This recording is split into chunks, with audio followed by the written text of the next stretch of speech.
In this lesson, we're going to talk about how to convert from exponential form to radical form.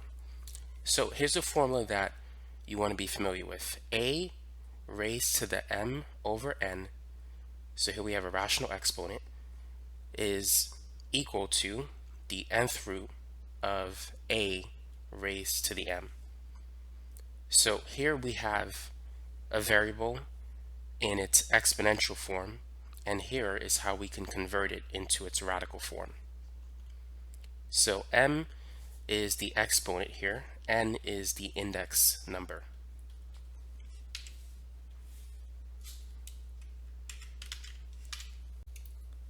So x to the 1/4, the 4 is going to be the index number. So I'm going to put that on the outside. So this expression is equal to the 4th root of x to the first power. And if you have a 1 here, you could simply omit the 1. So we can write it as just the 4th root of x. So y raised to the 1/5, this is going to be the 5th root of y to the first power, which is simply the 5th root of y. Moving on to the next one, we have x raised to the 3/7. So the denominator, 7, is going to be the index number. So this is going to be 7, the 7th root of x to the 3rd power.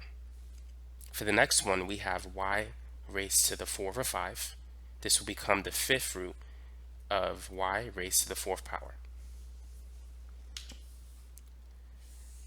Now let's focus on the next example, in which we have a negative exponent. The first thing we need to do is get rid of the negative exponent, and we can do that by moving the x variable from the numerator of a fraction to the denominator of the fraction. So this becomes 1 over x, and now the exponent will change from negative 2/3 to positive 2/3. Now at this point, we can convert this expression into its radical form.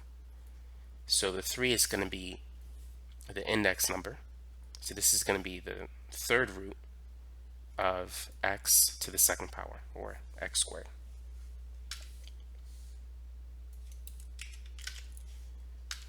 Now let's do the same thing for the next example. So we have z raised to the -7/8.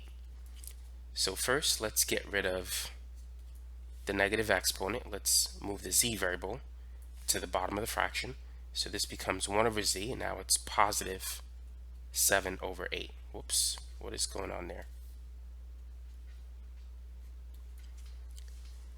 Now let's convert it from its exponential form to its radical form. So this will be the 8th root of z to the 7th power.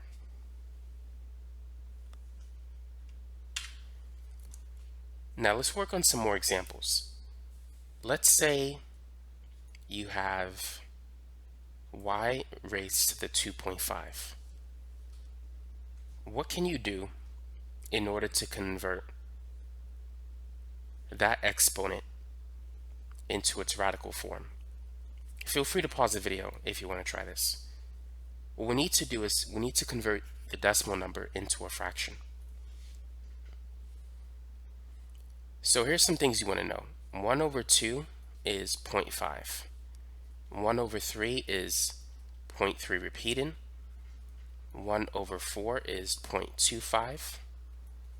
1/5 is 0.2. So let's say if I have 4.5 and I want to convert that to a fraction. Because I have the 0.5 here, I'm going to multiply that fraction by 2/2 to get rid of the decimal number. So this is going to become 9/2. Now let's say if I had 6.3 repeating. I'm going to multiply that by 3/3. 6.3 repeating times 3 is 19. So this becomes 19/3 as a fraction. If I have 7.25, I'm going to multiply that by 4/4 to get rid of the decimal. 7 times 4 is 28, 4 quarters is a dollar, so you add 1, this becomes 29 over 4. Now let's say if I had 8.2. Since 1 over 5 is it's 0.2, to get rid of the 0.2, I need to multiply that fraction, that decimal number, by 5 over 5. 8 times 5 is 40, 0.2 times 5 is 1, so this becomes 41 over 5. So that's just a quick review of what you can do to convert decimals to fractions.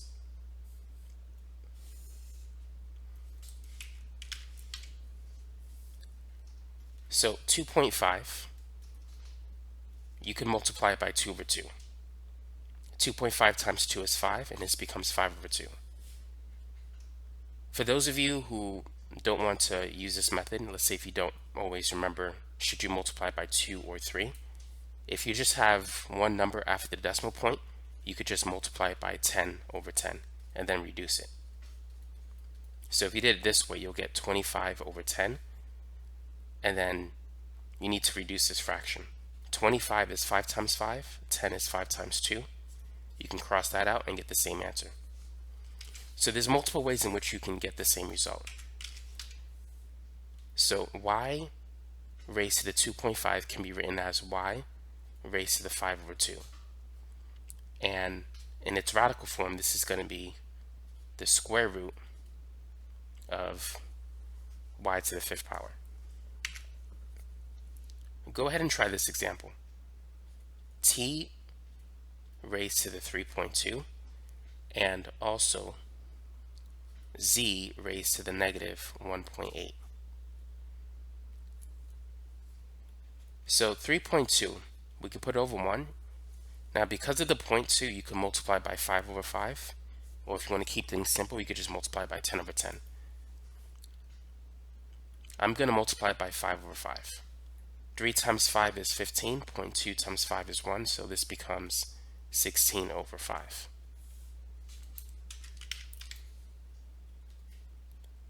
Therefore, we have t raised to the 16 over 5, and converting that to radical form, this becomes the 5th root of t to the 16.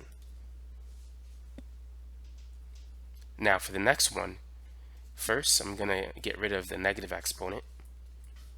So this becomes 1 over z to the 1.8. Now 1.8, 0.8 is a multiple of 0.2, so you can multiply this by 5 over 5. If you're not sure, you could just do 10 over 10. This becomes 18 over 10, but then we'll have to reduce it. 18 is 9 times 2, 10 is 5 times 2.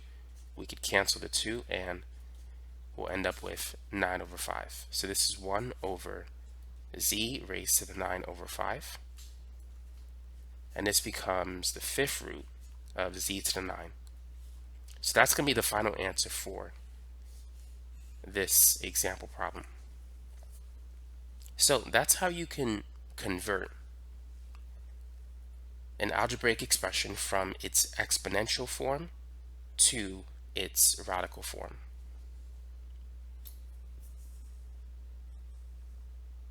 Now, let's talk about how we can do it backwards.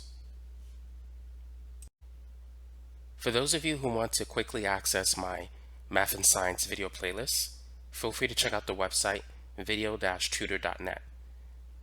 You'll find playlists on algebra, geometry, trig, pre-cal, calculus, general chemistry, organic chemistry, physics, statistics, and other topics as well.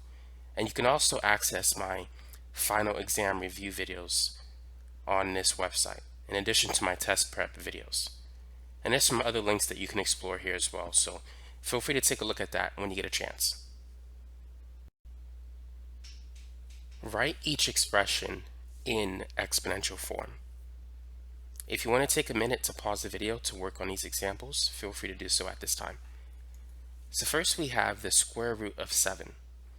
This is 7 to the 1st power, and the index number, if you don't see it, is a 2. So to convert it back into its exponential form, this will be 7 raised to the 1 over 2. And remember, the index number will become the number in the denominator of the fraction.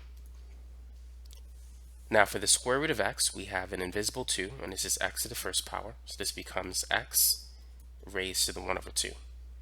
For the cube root of y, this is y to the first power, and this becomes y raised to the 1 over 3. And for the seventh root of z to the 4, this becomes z raised to the 4 over 7. Go ahead and try these examples.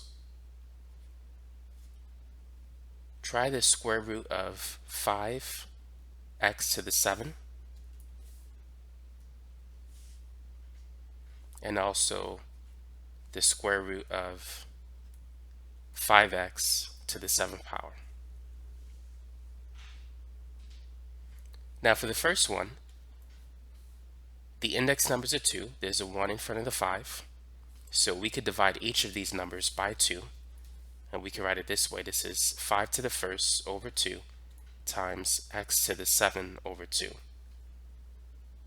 Or we can simply take everything inside of the radical and raise it to the 1/2. Both expressions are equivalent to each other. For the next one, we have to do it this way. We're going to take the 7 divided by 2. If we were to distribute the 7 over 2 to the 5 any x, it would be 5 raised to the 7 over 2, or times, not or, but times x to the 7 over 2. As you can see, the answers are different. They're not the same. But personally, I would leave it in these two forms.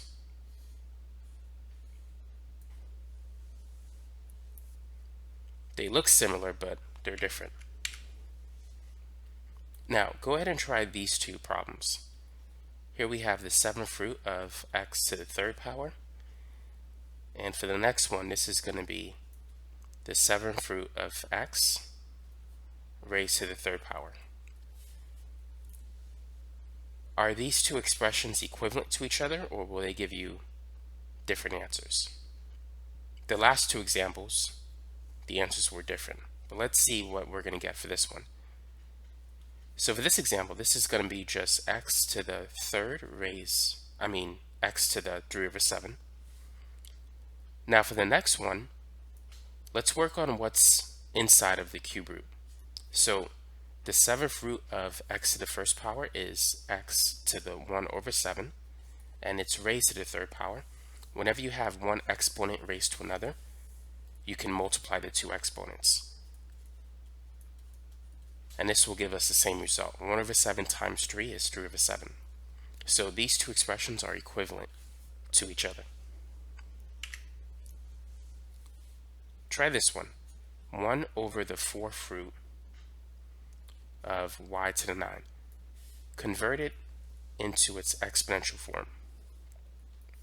So this is going to be 1 over, we have an index number 4, this becomes y raised to the 9 over 4. Now we can leave the answer like this, or if we want to, we can move the y variable back to the numerator, in which case it becomes y to the negative 9 over 4. Similarly, if we had this example, 8 over the cube root of x to the 5th power, this becomes 8 over x raised to the 5 over 3. And should we desire, if we move the x to the top, this will be 8 times x raised to the 5 over 3. So that's going to be it for this video. Now you know how to interconvert between the exponential form of a monomial to its radical form, and vice versa.